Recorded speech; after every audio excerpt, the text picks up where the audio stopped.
Hey everyone, my name is Jesse, and I own a 3D printed store in Hamilton, Ontario. It goes by the name of Print and Play. It has tons of things to do and stuff to buy, and great people. That's Hannah. Best of all, we have Monorails, and this is Martin's Monorail. It was designed by someone named Martin, and it's not just enough to have one monorail, you have to have a night train too for the front window display. So we built a second one to put in the window, but the problem was that it looked kinda stupid on the ground. So we built an elevated rail that runs between a couple of giant illuminated buildings, and this was super awesome and cute, but the 18650 battery only lasts about 1 day with continuous discharge. We can run conductive copper tape along the left and right side of the track to carry 5-volt positive current and ground respectively, and then just simply wire a couple of conduction points below the battery car to feed straight into the USB-C port, and the spare car can be used for some advertising space because this store is getting pretty expensive. I got the advertising car set up and installed the conductors below the battery car to make contact with the electrified tracks. The power feeds up from the mud flaps into the USB charger, then into a controller with overcharge protection. It doesn't make constant connection with the tracks, but touches it sporadically enough to trickle charge the battery.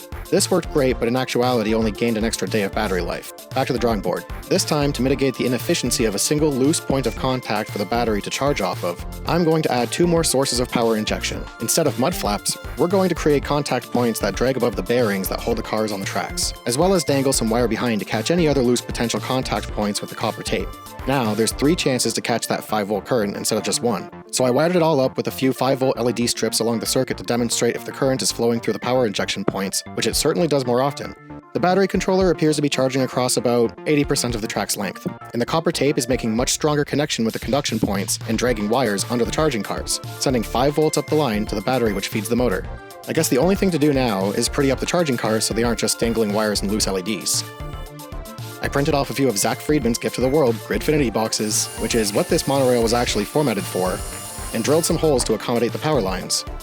Sorry to bastardize your design, Zach. I was just in a rush to get this done before meeting with a local charity.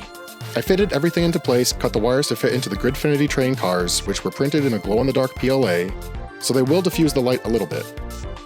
Soldered everything back together with my trusty tweezers, glued it all back up, and hit play.